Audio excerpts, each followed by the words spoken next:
दोस्तों, welcome to another spicy episode of India का daily drama. आज हम बात करेंगे पीएम मोदी और बांग्लादेश के इंटरिम लीडर मोहम्मद यूनुस के बीच डिप्लोमेटिक मसाला की। बैंकॉक में क्या मसाला पक रहा है, यूनुस खुद को क्यों गार्डियन ऑफ द सी बता रहे हैं और कैसे बांग्लादेश एक छोटी सी बात को इतना बड़ा इशू बना रहा है। और बैंकॉक में जो मीटिंग हुई है उस पर लेकर बांग्लादेशी जो ऐसे रिएक्ट कर जैसे वो बहुत पावरफुल है। तो चलो शुरू करते हैं, समुद्र के राजा के बारे में बात करते हैं। पीएम मोदी ने मोहम्मद यूनुस से बैंकॉक में बिम्स्टेक समिट के दौरान मिलने का मौका लिया। ये उनका पहला फेस ऑफ था शेख हसीना के ड्रामेटिक आउस्टिंग के बाद। अब यूनुस कह रहे हैं कि Bangladesh loan guardian of the ocean है और इनडायरेक्टली ये भी कह रहे हैं कि इंडिया के north eastern states land locked हैं और उन्हें ओशन तक पहुंचने के लिए बांग्लादेश पर निर्भर रहना पड़ेगा। पर शायद मोहम्मद यूनुस भूल गए हैं कि इंडिया के पास 7,500 किलोमीटर से ज्यादा की कोस्ट लाइन है। पर यूनुस को लगता है जैसे वो समुद्र का एकमात्र रास्ता कंट्रोल करते हैं। अब आता है असली ड्रामा, जहां पे बांग्लादेशी नेटिजन्स मोदी और यूनुस मीट को ऐसे हाइप करके दिखा रहे हैं जैसे Bangladesh far far powerful and better है इंडिया से। जैसे आप ये देखो, student apologises to his professor for not doing his homework properly.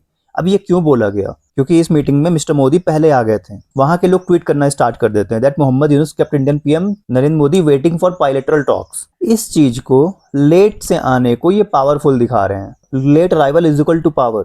कब से लेट आना लीडरशिप का मेट्रिक बन गया? इनके फैन क्लब भी लड़कियों से बाहर नहीं आ पाए। लड़कियों को इंप्रेस करने के लिए बोलते हैं ना यूट्यूब पे कि लेट से पहुंचो, लेट से जाओ, उन्हें वेट कराओ। ये वो सारे लौंडियाबाजी वाले प्रिंसिपल्स यहाँ ले आ रहे हैं। पर शायद इन नेटिजन्स को ये नहीं पता कि इस बायलैटरल टॉक्स के लिए मोहम्मद यूनुस ने रिक्वेस्ट की थी।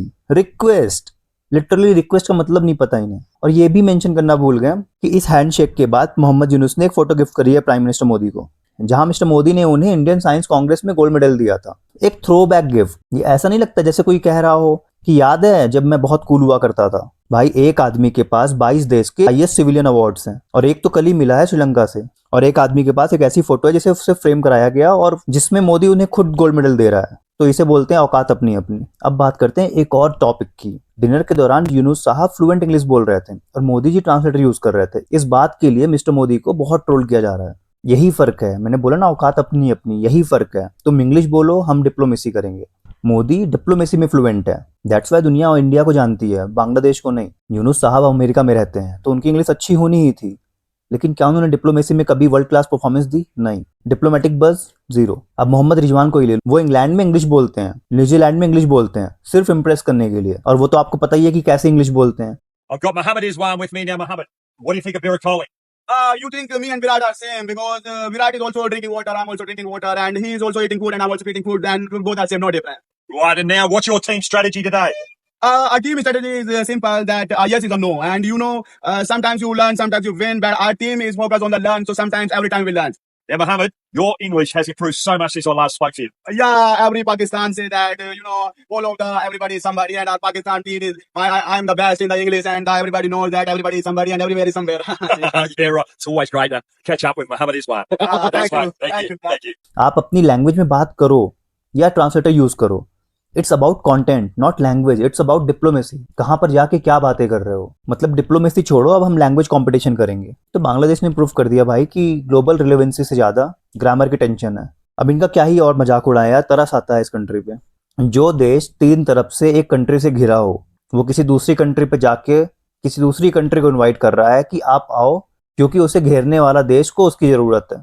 बांग्लादेश को दिखाने की कोशिश करी जा रही है ऐसे बांग्लादेश अब चेंज होके बांग्लादेश 2.0 हो चुका है।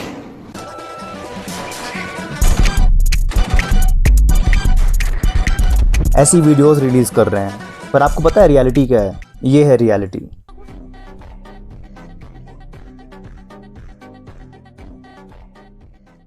ये है रियलिटी।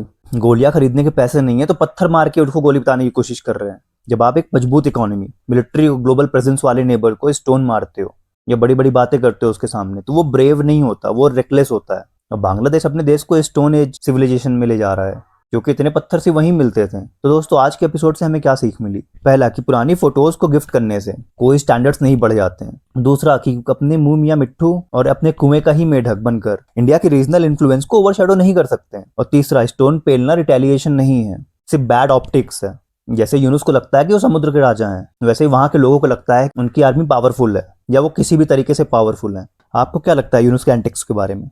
क्या बांग्लादेश सच में प्रोग्रेस की तरफ बढ़ रहा है या सिर्फ ड्रामा कर रहा है? खैर, इसका आंसर तो हम सबको ही पता है, पर अगर आप कुछ लिखना चाहे तो लिख सकते हैं। ये थी आज की एपिसोड इंडिया का डेली ड्रामा। लाइक कर दो, सब्सक्राइब कर। दिन भर की जो सबसे बड़ी खबर होती है उसको लेकर हम डेली यहाँ शाम को बात करते हैं। स्वस्थ रहिए, सुखी रहिए, बाय बाय।